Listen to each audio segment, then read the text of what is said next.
ओम शांति। आज अव्यक्त बाप दादा की मुरली का सार है। संतुष्टता का आधार है संबंध, संपत्ति और सेहत अर्थात तंदुरुस्ती।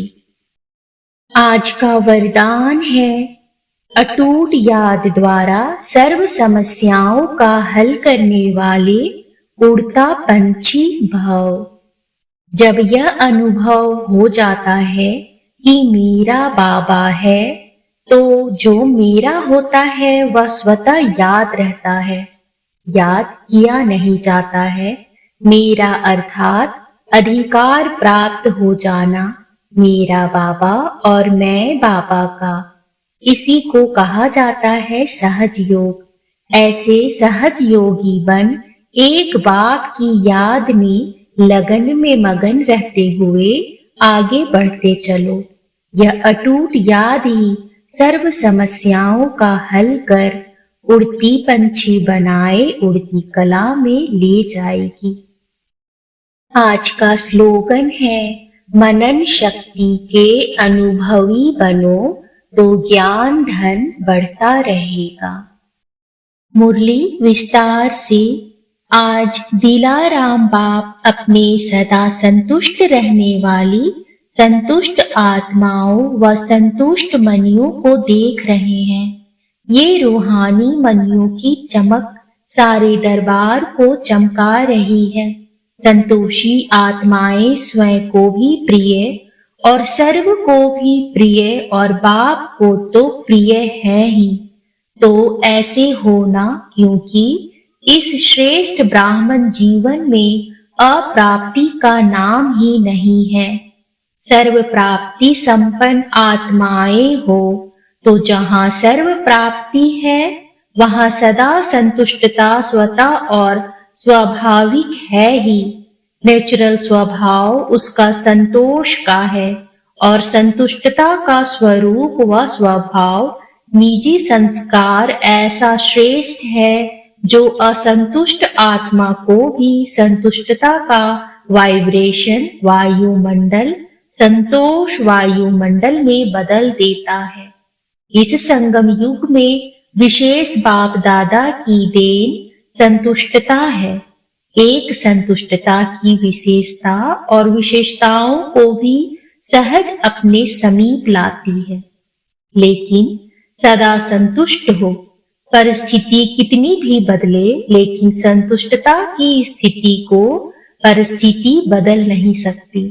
परिस्थिति है ही बदलने वाली, लेकिन स्वसंतुष्टता की स्थिति सदा प्रगतिशील है।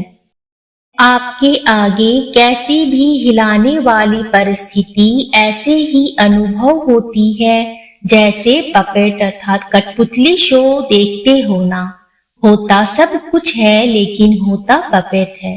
तो कैसी भी परिस्थिति पपेट शो लगता है। वह आजकल का जो फैशन है कार्टून शो अच्छा लगता है ना। होता तो शेर भी है, बिल्ली भी होती है, लेकिन होता क्या है कार्टून। कहानी पूरी होती है लेकिन है कार्टून की स्टोरी, रियल नहीं है। कभी भी कोई भी परिस्थिति आए तो यही समझो एक बेहद के स्क्रीन पर कार्टून शो चल रहा है, वह पपेट शो चल रहा है। तो वह देख करके परेशान होंगे कि मनोरंजन करेंगे। शो देखना तो अच्छा ही है ना। तो यह माया का व प्रकृति का यह भी एक शो है जिसको साक्षी स्थिति में सदा संतुष्टता के स्वरूप में देखते रहो। अपनी शान में रहते हुए देखो। संतुष्ट मणि हूँ, संतोषी आत्मा हूँ। ये है संगम का श्रेष्ठ शान। तो शान में स्थित होना आता है ना कि परेशान होना अच्छा लगता है। सदा संतुष्टता की विशेषता को इमर्ज रूप में स्मृति में रखो। प्राप्तियों में विशेष संबंध और संपत्ति आवश्यक है। संबंध में भी अगर एक भी संबंध अप्राप्त है तो संपूर्ण संतुष्टता नहीं होगी। तो संबंध में भी सर्व चाहिए और अविनाशी चाहिए। अगर कोई भी संबंध विनाशी है तो अप्राप्ति और असंतुष्टता स्वतः हो जाती है। लेकिन एक ही वर्तमान संगम युग है जिसमें सर्व अविनाशी संबंध एक बाप से अनुभव कर सकते हो। सतयुग में भी संबंध बहुत थोड़े हैं, सर्व नहीं है, लेकिन इस समय जिस संबंध की आकर्षण हो, अनुभूति करना चाहे, वो संबंध परम आत्मा द्वारा अनुभव कर सकते हो। हर एक के जीवन में संबंध की भी अलग अलग पसंदी होती है। किसको बाप का संबंध इतना अच्छा नहीं लगेगा, फ्रेंड ज्यादा अच्छा लगेगा, लेकिन एक समय पर और एक से सर्व संबंध प्राप्त है। सर्व प्राप्ति है कि कुछ रहा हुआ है। पीछे बैठे हुए क्या समझते हैं? आज नए नए को आगे बैठने का चांस दिया है। अच्छा, जो इस कल्प में इस बार पहली बार आए हैं वो हाथ उठाओ। भले पधारे। बाप दादा भी पद्म गुना स्नेह संपन्न वेलकम कर रहे हैं। नए होते भी कल्प कल्प के अधिकारी हैं, ये तो समझते हो ना।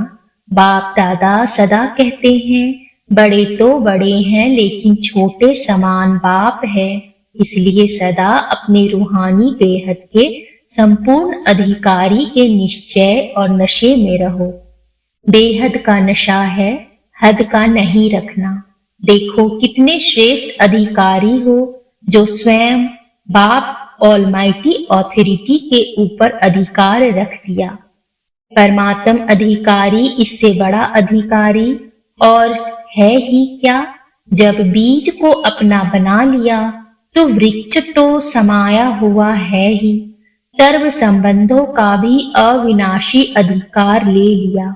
और संपत्ति में भी अगर सिर्फ स्थूल संपत्ति है तो भी सदा संतुष्ट नहीं रह सकते। स्थूल संपत्ति के साथ अगर सर्व गुणों की संपत्ति, सर्व शक्तियों की संपत्ति और श्रेष्ठ संपन्न ज्ञान की संपत्ति नहीं है तो संतुष्टता सदा नहीं रह सकती। लेकिन आप सबके पास यह श्रेष्ठ संपत्तियां हैं। संपत्तिवान हो ना। दुनिया वाले तो सिर्फ स्थूल संपत्ति वाले को संपत्ति भाव का वरदान देते हैं, लेकिन आप सबको वरदाता बाप सर्वश्रेष्ठ संपत्ति भाव का वरदान देते हैं। तो सब संपत्ति है ना कि कोई कम है? फूल है, पीछे वालों के ऊपर सबसे ज्यादा धन है। आगे वालों का ध्यान बाप के तरफ ज्यादा है और बाप का ध्यान पीछे वालों के ऊपर ज्यादा है। कि जितना ही दूर है उतना ही नैनों में समाये हुए हैं। साकार वतन में तो साकार की बातें होती है। देखो परम धाम में आप सभी आत्माएं कितनी समीप होंगी, सभी साथ होंगे ना। और सूक्ष्म वतन में भी इतना बेहद है, जो जितना समीप आना चाहे आ सकते हैं। लेकिन बच्चों का स्नेह निराकार और आकार को भी साकार बनाना चाहता है। तो बाप क्या कहते हैं? जी हजूर, जी हाजिर। बच्चे तो बाप के भी हुजूर हैं, मालिक है ना। मालिक को हुजूर कहा जाता है और बालक को भी मालिक कहा जाता है। तो सभी कौन हो? संतुष्ट मनिया। संबंध में भी संतुष्ट और संपत्ति में भी संतुष्ट। संबंध, संपत्ति और तीसरी होती है सेहत, तंदुरुस्ती। आप सभी तंदुरुस्त हो ना कि बीमार हो? आत्मा तो तंदुरुस्त है ना।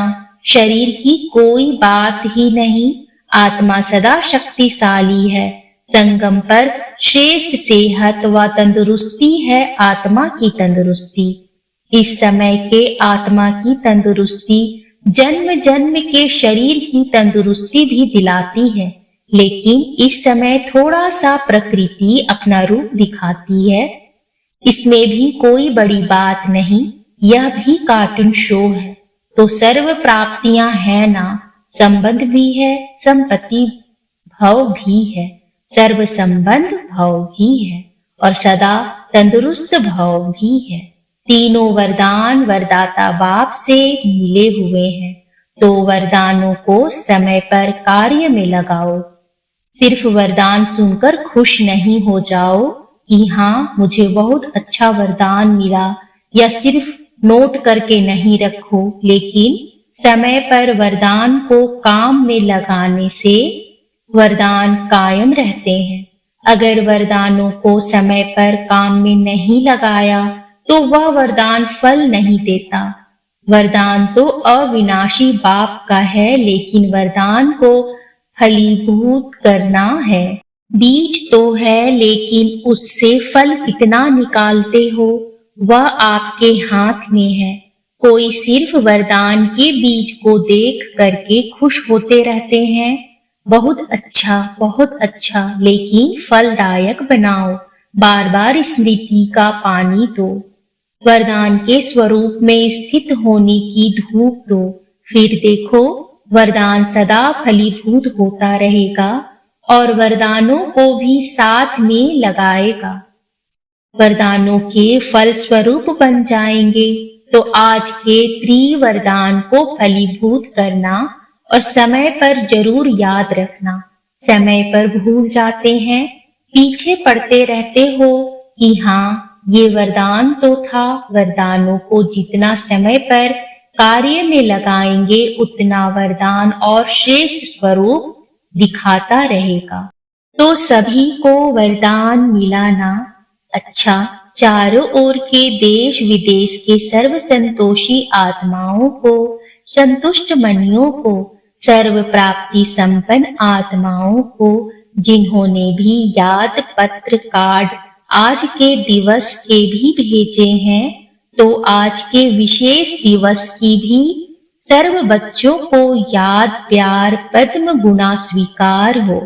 चाहे दूर बैठकर मन में दिल में मना रहे हैं, चाहे सम्मुख मना रहे हैं, कार्ड व पत्र सब पहले वतन में पहुंचते हैं। तो सभी के पत्र कार्ड और शुभ संकल्पों की याद, शुभ भावनाओं की याद के रिटर्न में बाप दादा का विशेष याद प्यार और सर्व बालक सो मालिक बच्चों को नमस्ते। अच्छा, दादियों से मुलाकात। सूक्ष्म इशारों की भाषा तो जानते हो ना, जैसे अव्यक्त बाप इशारों की ही भाषा जानते हैं। अव्यक्त वतन में तो नैनों की भाषा और इशारों की भाषा है, तो आप भी जानते हो ना, नैनों की भाषा जानते हो, साकार से सीखे हो ना। मुख की भाषा तो सुनी, अभी है नैनों की भाषा। नैनों की भाषा बड़ी प्यारी है, आवाज से परे तो जाना ही है, फिर भी बाप जी हुजूर तो करते ही हैं। अच्छा, अव्यक्त बाप दादा की पर्सनल मुलाकात। पहला है, स्वयं और समय पर भरोसा नहीं, इसलिए दृढ़ संकल्प से कमजोरियों को निकाल दो। सभी अपने को विश्व सेवाधारी अनुभव करते हो। विश्व सेवाधारी व विश्व कल्याणकारी वही बन सकता है जिसके पास सर्व शक्तियों का खजाना संपन्न है। तो सर्व शक्तियों का स्टॉक जमा है, सर्व शक्तियां हैं, वह कोई शक्ति है, कोई नहीं है। कभी कभी कोई कम हो जाती है। सदा अपने आप को चेक करो कि सर्व शक्तियां हैं, वह कोई शक्ति की कमी है। अगर कमी है तो उसके कारण को सोचो, क्योंकि कारण को समझेंगे तो निवारण कर सकेंगे। क्योंकि ये माया का नियम है कि जो कमजोरी आप में होगी उसी कमजोरी के द्वारा ही आपको माया जीत बनने नहीं देगी। तो वर्तमान समय भी समय प्रति समय माया उसी कमजोरी की लाभ लेगी और आगे चलकर जब अंत समय आएगा तो भी वो कमजोरी धोखा दे देगी। तो ऐसे नहीं सोचना कि थोड़ी सी कमजोरी है एक ही कमजोरी है, बाकी तो बहुत अच्छा हूँ, अच्छी हूँ। एक कमजोरी भी धोखा दे देगी, इसलिए कोई भी कमजोरी अपने अंदर रहने नहीं दो।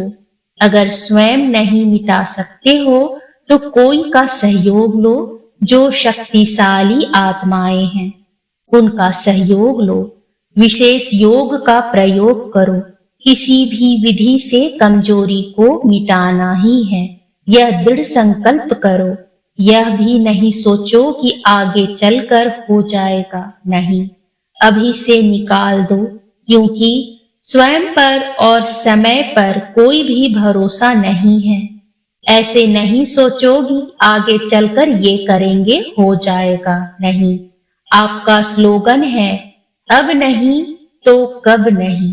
तो जो करना है वो अभी करना है, क्योंकि बाप संपन्न है और आपका बाप से प्यार है, तो बाप जैसा बनना ही प्यार का प्रैक्टिकल स्वरूप है।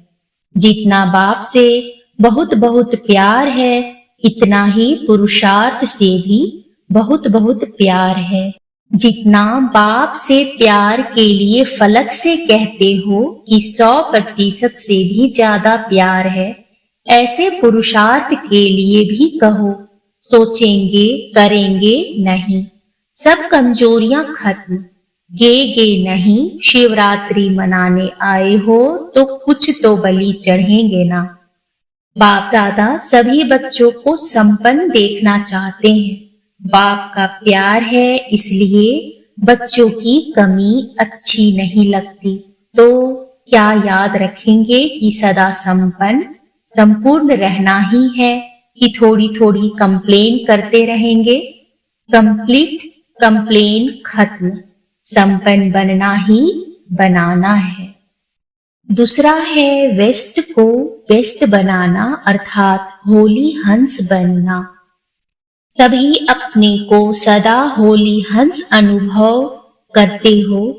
होली हंस का अर्थ है संकल्प, बोल और कर्म जो व्यर्थ होता है उसको समर्थ में बदलना, क्योंकि व्यर्थ जैसे पत्थर होता है।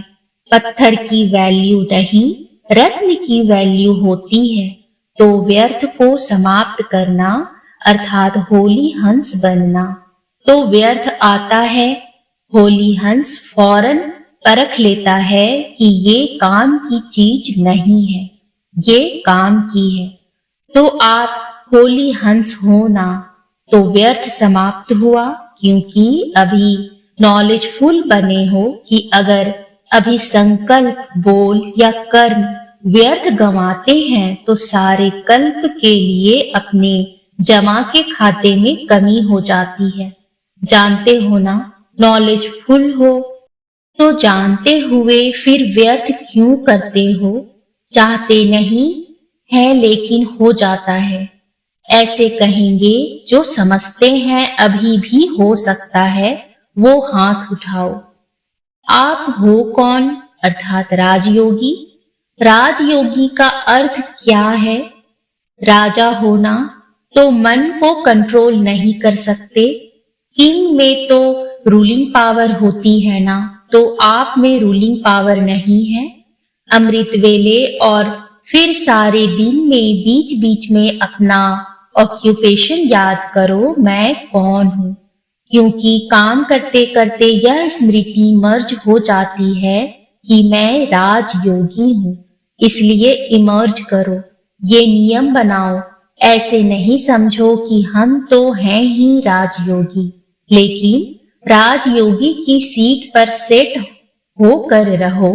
नहीं तो चलते चलते कर्म में बिजी होने के कारण योग भूल जाता है, सिर्फ कर्म ही रह जाता है। लेकिन आप कर्म योगी कंबाइंड हो। योगी सदा ही रूलिंग पावर, कंट्रोलिंग पावर में रहे। फिर राजयोगी डबल पावर वाले कभी भी व्यर्थ सोच नहीं सकते। तो अभी कभी नहीं कहना, सोचना भी नहीं कि राजयोगी वेस्ट कर सकते हैं। तो ये कौन सा ग्रुप है? Best group.